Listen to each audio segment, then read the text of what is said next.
Hello students, dictation 5 second बाद शुरू होगा।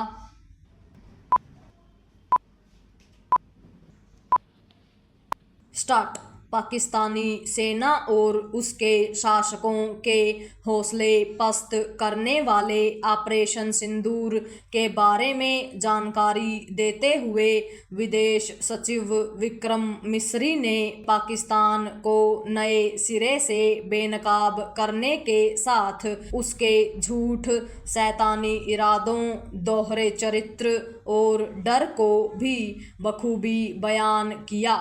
भारत के कड़े प्रतिकार से पाकिस्तान कितना सहमा हुआ है, यह इससे पता चलता है कि उसने भारतीय सीमा में ड्रोन हमले तो किए लेकिन उनसे इनकार भी किया। चौकन्ने भारतीय सुरक्षा तंत्र ने पाकिस्तान के ड्रोन हमले नाकाम करने के साथ ही सीमावर्ती इलाकों में उसकी ओर से की जा रही गोलीबारी का भी करारा जवाब दिया।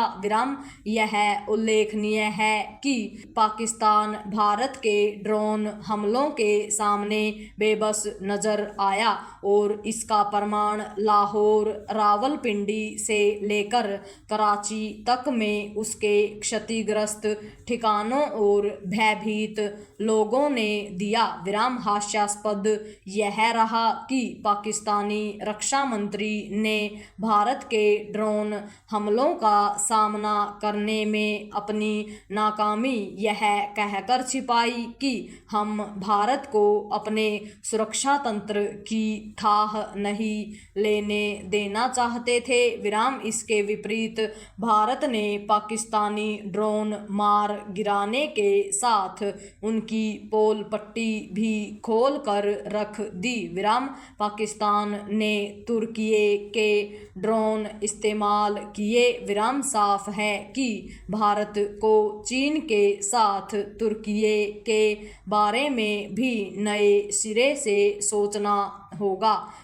पाकिस्तान किस हद तक नीचे गिरने के लिए तैयार है, यह इससे स्पष्ट हुआ कि उसने भारत के ड्रोन हमलों के बीच अपने यात्री विमानों का संचालन जारी रखकर विमान यात्रियों की सुरक्षा को खतरे में डाला।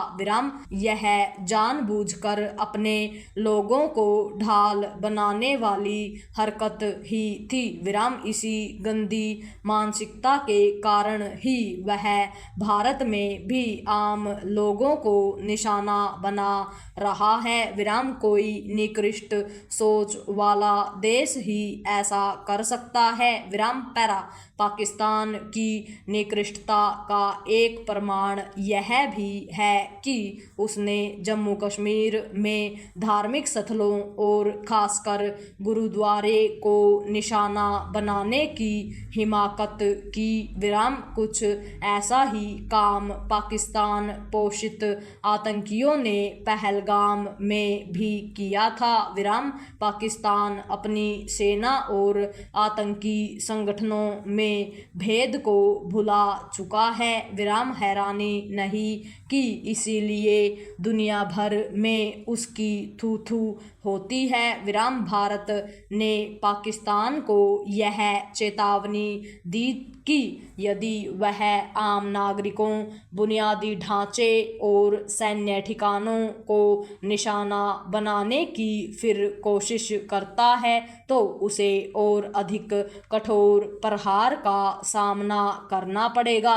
यदि पाकिस्तान अपनी हरकतों से बाज नहीं आता तो फिर भारत को उसे बचा खुचा सबक सिखाने के लिए सक्रिय होना होगा। भारत ऑपरेशन सिंदूर के तहत यह पहले ही साबित कर चुका है कि उसके लिए पाकिस्तान के किसी इलाके और ठिकाने को निशाना बनाना बहुत आसान हो गया है। वास्तव में इसी कारण वह डरा हुआ है। यह डर अच्छा है। भारत को उसे भविष्य में डराकर ही रखना चाहिए। पूर्ण विराम।